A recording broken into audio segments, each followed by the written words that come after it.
aming propesora na si Dr. Blanquita Dumaguet. Ako si Abigail Morok, isa sa representante ng pangkat even.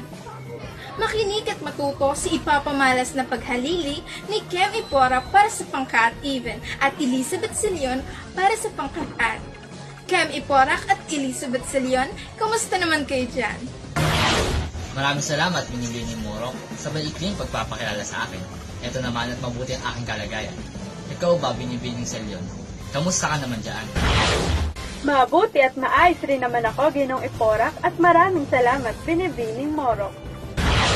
Tayo nang tumungo sa unang makikipaniyam ngayong araw, mamangha sa napusuang tagapagsalita ng pangkat-ad na si Gerald Siago. Gerald Siago, maaari na ba naming marinig ang ating panimula? Maraming salamat, Binibining Abigail Morok.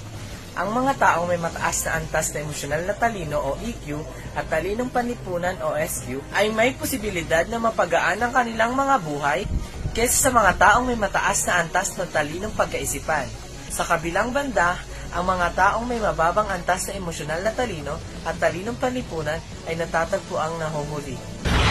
Tinutukoy ng talinong pangkahirapan kung sino ang susuko sa kinakaharap na problema, sino ang tatalikod sa kanilang pamilya o kung sino ang magpapasya na talikuran ng mga pagsubok ng buhay. Ang antas ng katalinuhan ay yung sukat ng ating pag-unawa, kakayahang makaresolba ng mga problemang pangsipnayin, panatilihin ang impormasyon sa isipan at alalahanin ng mga usapin sa paksa, o maging isang responsable, matapat, may respeto sa bawat hangganin, mapagkumbaba, totoo, at may konsiderasyon.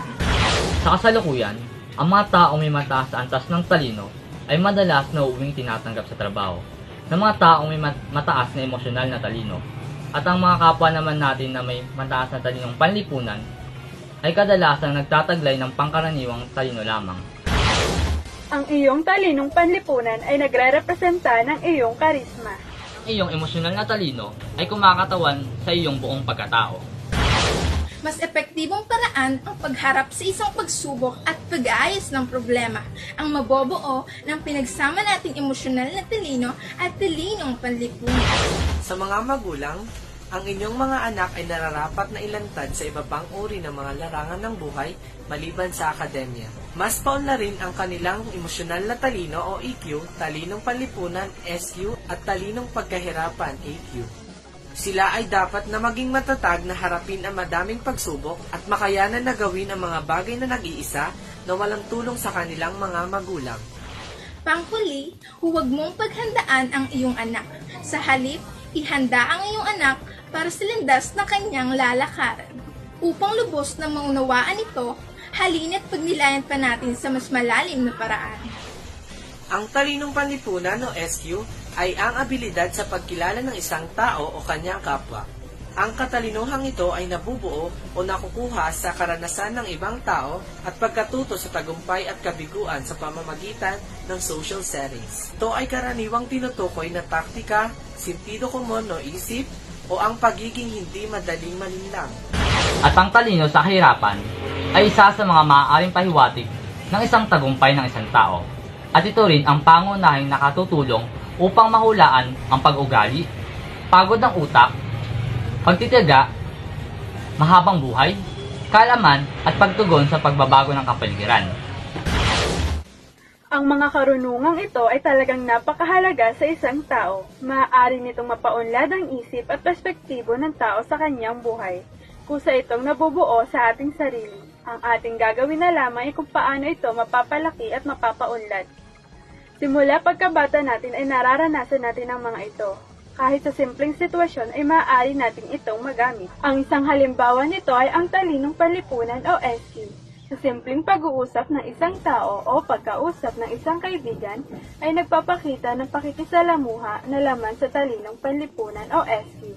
Maaari ring mabuo ang SQ sa mga naging dagok at tagumpay mo sa iyong buhay. At ang antas ng katalinuhan ay kumakatawan sa kapasidad ng ating pangunawa at kakayahang makaresolba ng mga bagay-bagay na ating kinakaharap o mga problemang ating dinadala.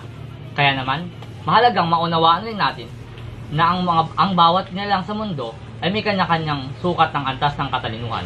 kung saan may mga bagay rin tayong kayang gawin at hindi kaya.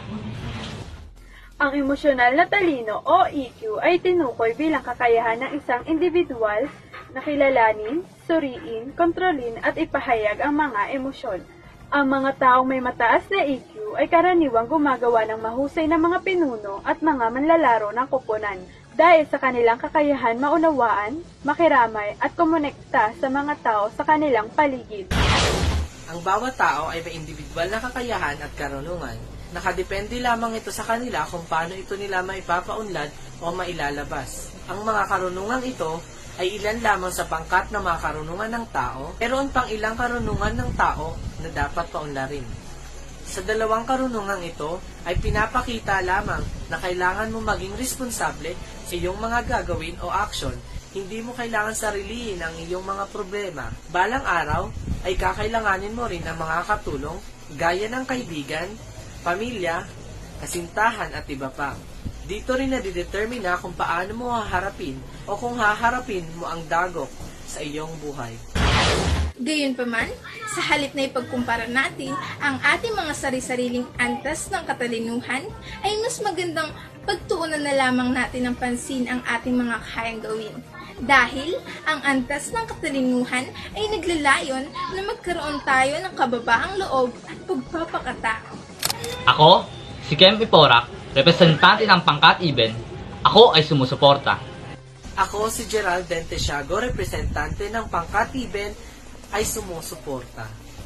Ako si Elizabeth Sirion, ang representante ng Pangkat Odd, sumusuporta. Ako, si Abigail S. Moro, isa sa representante ng Pangkat Even, sumusuporta. Sinusuportahan namin ang malusog na pamumuhay upang gawin ang lugar na ito na mas mahusay na mundo upang manirahan. At dyan nagtatapos ang munting presentasyon ng BSIT 1C. Maraming salamat at kinagagalak namin kayong pagpresentahan.